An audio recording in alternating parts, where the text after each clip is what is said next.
Dewan juri yang terhormat, saat ini terlebih apa yang sedang terjadi di status quo, kita sudah mengetahui bahwa media, terutama media sosial, sudah menjadi bagian kehidupan masyarakat atau bahkan publik dimanapun, kapanpun, sehingga tentu mampu membawa dampak banyak bagi banyak orang, di mana tim proposisi gagal untuk sadari sedari awal. Maka dari itu kami sebagai tim oposisi dengan bangga untuk menolak mosi pada kali ini.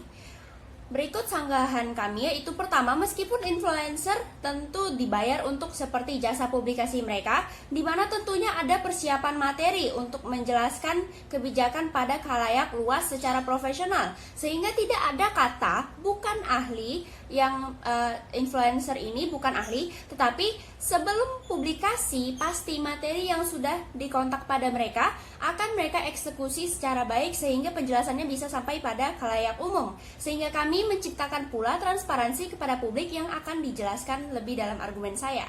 Karena kami temukan pada tim proposisi mereka telah menyatakan tentang bagaimana orang yang kurang dari segi konsumsi edukasi dan pada akhirnya mereka sulit untuk memahami dan menerima. Inilah kelemahan yang perlu kita sadari, di mana mereka sendiri menyerang balik atau backlashing terhadap argumen tim proposisi itu sendiri, di mana mengapa mereka menyatakan bahwa orang-orang yang menerima atau khalayak umum ini bukanlah seseorang yang ahli, di mana mereka tidak bisa mengecek ulang dan lain sebagainya. Maka penyampaian akademisi tidak akan tercapai pula pada tim proposisi karena mereka tidak mendirikan mekanisme yang imbang, di mana khalayak umum tidak diberikan solusi bagaimana cara memberikan pengertian dan pengaruh umum yang diinginkan pemberian konsumsi terhadap akademisi ini sendiri. Sehingga hal ini kami yakini tidak bisa terjadi pada tim proposisi itu sendiri. Dan juga akademisi tidak akan bisa terjadi secara langsung karena kami percaya dengan metode yang seperti ini, pembelajaran semisalnya, tidak memberi dampak yang signifikan. Dan mengapa? Dan juga tidak semua khalayak umum akan langsung terpusat perhatiannya pada akademisi. Karena pertama, mereka dari awal sudah tidak paham apa materi yang disampaikan. Kedua, mereka tidak bisa memiliki kemampuan untuk mengecek ulang. Dan ketiga, bahkan hal sederhana mereka tidak bisa pahami, apalagi dengan menerima konsumsi akademisi ini sendiri. Berikut kontekstual yang akan kami lebih jelaskan lagi, yaitu pertama, influencer di sini, tujuan influencer untuk ada yaitu menyebarkan kesadaran mengapa kebijakan itu perlu untuk ada.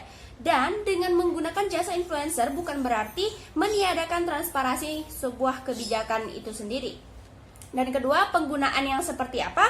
Yaitu pemerintah akan mengontak influencer dan kemudian memastikan materi yang akan disampaikan terlebih dahulu sudah pas isinya, sehingga influencer yang dipilih sudah tentu profesional, sehingga materi yang disampaikan tidak dilebih-lebihkan sesuai perjanjian pada kontrak. Alasan kami menolak pada kali ini yaitu kami percaya justru dengan media influencer sebagai wadah, hal ini bisa membangun komunikasi yang bahkan lebih baik antar pemerintah dan masyarakat. Sehingga tujuan kami untuk menolak mosi pada kali ini yaitu kami percaya influencer memang baik adanya untuk mempublikasikan materi ke masyarakat sehingga penyampaian bisa tepat sasaran, di mana kami membuktikan metode penggunaan influencer lah yang paling tepat. Argumen saya yang pertama yaitu mengapa kami tidak bisa kami benarkan mengenai stigma masyarakat dan publik yang mengatakan influencer selalu mengada-ngada, bahkan mempublikasikan hal yang memberi dampak bagi publik atau society. Layer pertama penjelasan saya yaitu justru metode penggunaan influencer mampu dan ampuh memercik diskusi antar publik. Karena dari awal tujuan influencer muncul yaitu untuk menimbulkan kesadaran atau awareness terhadap khalayak umum. Dan apakah penyampaian yang dilangsungkan transparan? Tentu iya, seperti yang sudah saya jelaskan sebelumnya. Hal yang bisa berdasar pada akal sehat atau genuinity itu sendiri, bila mana memang kebijakan yang sudah ada baik adanya penyampaian dan penerapannya pada masyarakat, tentu influencer tidak akan ada dan diperlukan sedari awal. Karena bila mana publik memang memiliki kemampuan untuk mengkonfront atau speak up terhadap khalayak luas, hal tersebut akan terjadi dari awal kebijakan itu tercipta atau ada. Dan layer kedua penjelasan saya yaitu tim proposisi menerangkan influencer selalu cenderung pragmatis dan memihak pihak yang mengendorse atau mengkontak mereka. Dari awal, poin A, dari awal, bahkan saat kampanye dilakukan, calon kandidat mempromosikan diri mereka sendiri pula dengan metode yang seperti itu. Sehingga kami nyatakan tidak ada salahnya dengan metode yang seperti ini, di mana dalam dunia demokrasi memang cara kampanye yang dilakukan seperti itu kami nyatakan tidak ada masalah. Karena Perbedaannya hanyalah influencer lebih mampu untuk memberi dampak pada masyarakat umum, di mana kami nyatakan bahwa influencer ini sah-sah saja, di mana mereka menyebarkan dan mempublikasikan, seperti pada kontekstual kita pada hari ini, yaitu kebijakan, hal yang memang seharusnya.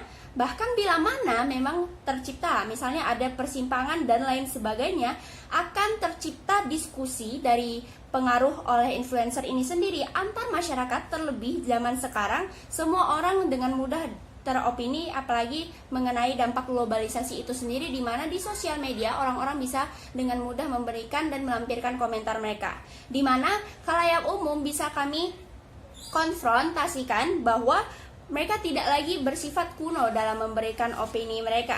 Sehingga kami percaya bahwa memang influencer ini penting untuk ada dalam society atau publik itu sendiri, karena mereka bisa membawa dampak, sehingga influencer ini menjadi cara juga untuk bagaimana kebijakan bisa lebih mudah diterapkan pada masyarakat, karena akhirnya mereka sudah mengerti.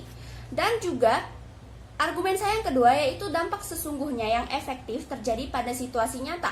Layer pertama penjelasan saya yaitu kebijakan akhirnya bisa lulus di lapangan, di mana semua masyarakat akhirnya bisa menerima dan bisa juga paham untuk melaksanakannya. Poin A, yang tadinya kurang adanya pemahaman dan aplikasi kebijakan di masyarakat akhirnya akan terjadi karena kesadaran yang membuat kebijakan berlangsung secara optimal. Dan layer kedua penjelasan saya yaitu tercipta metode paling sederhana dan bisa diaplikasikan secara mudah pada masyarakat. Di mana poin A, influencer bisa menyederhanakan edukasi pada khalayak umum. Seperti contohnya, pada status quo saat ini kita sedang menghadapi pandemi COVID-19, di mana dijelaskan oleh akademisi atau para ahli yang sangat riweh. Saat influencer menjelaskan sesuatu yang lebih mudah dipahami sehingga kesadaran publik bisa benar-benar tercipta, maka influencer memang berdampak bagi publik. Hingga akhir kami percaya dengan penuh bahwa kami harus menolak mosi pada kali ini. Terima kasih.